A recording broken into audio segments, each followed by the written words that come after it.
নমস্কার, আপনাদের প্রত্যেককেই ইংলিশ টিউশনে সুস্বাগতম। ডাই ইন হারনেস এই ইংরাজি ইডিয়মটার বাংলা অর্থ হলো কর্মরত অবস্থা মারা যাওয়া, অর্থাৎ ডাই হোয়াইল ইন সার্ভিস। আচ্ছা, কর্মরত অবস্থা মারা যাওয়া বলতে ঠিক প্রকৃতপক্ষে এই ইডিয়মটার অর্থটা কি প্রকাশ পাচ্ছে? একজন ব্যক্তি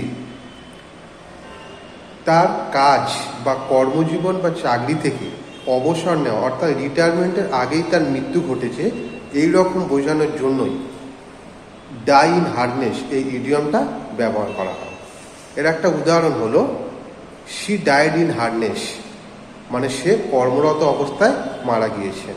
এর আর একটা উদাহরণ হলো mister Sengupta planned to die in harness teaching his student